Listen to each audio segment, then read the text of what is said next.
Guys, আসসালামু আলাইকুম। কেমন আছেন আপনারা? আমিও ভালো আছি আলহামদুলিল্লাহ।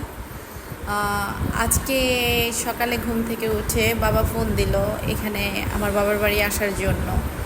তো বাবার বাড়ি আসার জন্য আমি বের হয়ে গেছি, রেডি হয়ে রিক্সাতে উঠেছি। রিক্সা যাচ্ছি, বাবার বাড়ি যাব। তো বলে রাখছি, আমরা 5 বোন 1 ভাই। আমার বাবার সবচেয়ে আদরের মেয়েরা হলাম আমরা 5 বোন। আর আমার ভাইটা থাকে অনেক দূরে, তো আমরা থাকি আমার বাবার কাছাকাছি।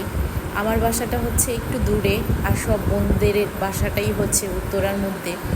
তো আমাদের ডাকলে বেশিক্ষণ লাগে না বাবার বাসায় আসতে। 20 মিনিটের রাস্তা আমার বাসা থেকে।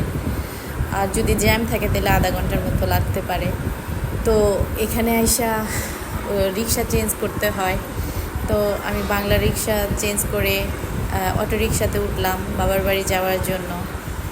তো আমার বাবার 5টা মেয়ে হচ্ছে আদরের, মানে কি বলবো, বাবার চোখের মণি। আমি আইসা পড়ছে আমাদের বাসার। তো এটা হচ্ছে আমাদের বাড়ি। আর এখানে রাস্তার কাজ চলতেছে। আমি রাস্তা দিয়ে হাঁটছি। হাঁটতে হাঁটতে হাঁটতে হাঁটতে আমার বাবার গেটের সামনে এসে পৌঁছায় গেছি। এটা হচ্ছে আমার বাবার গেট। আর এখানে হচ্ছে মা নিজের হাতে গাছ লাগাইছে, ফুলের গাছ।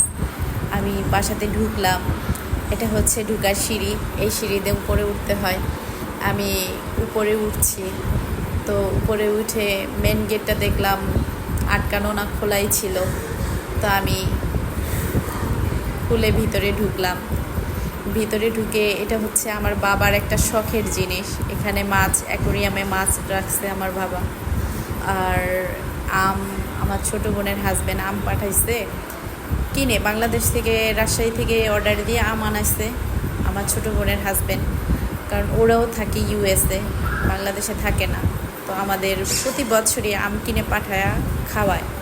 তো আমার মা বা আমার বড় বোন যেটা আর কি, আমার মা ভাগ করার জন্য বললো, আর আমার বড় বোন ভাগ করে দিতেছে। আমরা বাংলাদেশে 4 বোন আছি।